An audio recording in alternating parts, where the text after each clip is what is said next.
Let's go a bit closer. At 4 o'clock this morning, we came face to face with the migrant crisis the moment we stepped out of our hotel. Life jackets still on, just yards from the beach was a group of people soaking wet and scared. You're shaking? Yeah. You cold? It's super cold.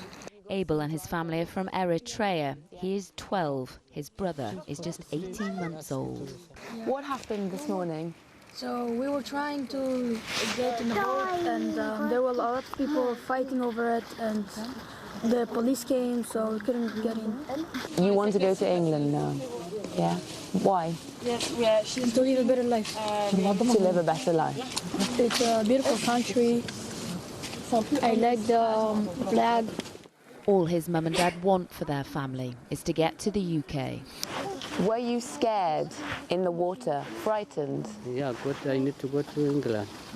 You need to go to England? Yeah. Volunteers gave them a hot drink, food and dry clothes. Then they disappeared into the dark. 1,004 migrants have crossed the English Channel from northern France since Sunday, and we have walked in many of their footsteps. We've now come to a different location because what I've realised after spending quite a bit of time here over the past few days is that pretty much any beach along this stretch of coastline from Dieppe to the Belgian border is a potential site for a small boat to come near the shore and for migrants to get on. Scanning the sands and seas are helicopters, drones and small planes using infrared. One then started to hover about a mile away and a rescue boat headed towards it. We followed the pathway of the search and rescue helicopters and it brought us here to the harbour wall. And it appears that there is some kind of rescue operation underway and that one of the boats that left the coast this morning has got into some kind of difficulty. Bonjour. There was little French police would tell us except show us what was left of an inflatable boat. We then found out those on board had been taken to safety on a naval ship that had moved elsewhere. We tracked this boat here to the port of Dunkirk that was involved in the rescue this morning. So far, around 45 migrants have got off, but they still keep on coming out. Around 60 people eventually came ashore, some injured, all weary. Mansour was with them. Tube. So Yes. your boat burst Yes, of course. and started to sink? Yes, Alhamdulillah, all alive. No, die. Mansour is 20, a Kurdish market trader from Iran, but also a political activist. He told me he has two options back home. 5 year, 6 year, 10 year. In jail? Yes, of course.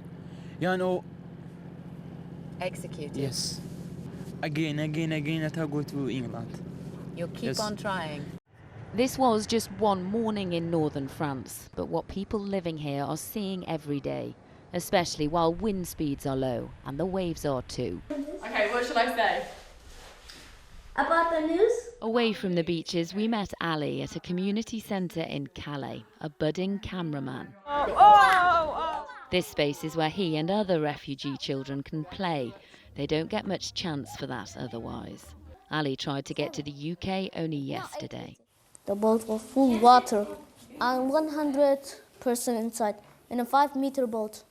I was so scared, like this will sink the boat, and anytime it will sink, any second. The boat was full of water, like this. Up to your waist? Yes. My leg got crushed and I was crying about it. My dad said, "What's this happening?" I said, "My leg is crushed. I want to go. I don't want to try anymore." His 7-year-old brother Mohammed and their parents, who didn't want to be filmed, are from Iraq. They've tried to cross to Britain 8 times, once in a truck. The truck is very scary. Sometimes you cannot get air. You can die. Ali keeps hold of his most precious possessions. This is the loudest whistle ever. His bike key from back home and a whistle to call for help at sea. He has never learned to swim. I just imagining like I arrive in England and have a good life because England have very good rules. Time and time again we have been told a better life is all they want. Moi, j'ai acheté du lollipop. You want a lollipop? Okay. And for 3 hours each day here, there is a chance for that, with toys for the children and respite for their parents. The average age that we saw last year was 7. It's been a little bit younger this year, the average age. Kate O'Neill works for Project Play, which specialises in supporting young children. Adults process emotions by talking through them, children process emotions by playing them.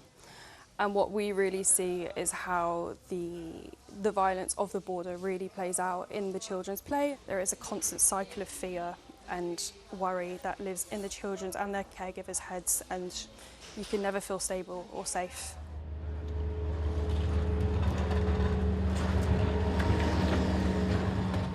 Adding to that instability are evictions by force from the makeshift camps many migrants live in. We witness the destruction of Calais' largest. 600 people slept rough inside this warehouse until today. For those who did call it home, there is no planned next stop, but yet another factor pushing them towards the sea. How do you think you're going to get to England? Do you have a plan? We're looking for a plan. That's why we're here. Snit is from Eritrea. It has taken her 3 years to get this far across Europe. She was abused and tortured on her journey. You're 20 and you've been here for 2 weeks. Mm-hmm. Do you think going in a boat is your best option to get to England? If I make a decision, something like to go through that, I think I'll face my fear. Fear is rarely a thought when migrants leave these sands.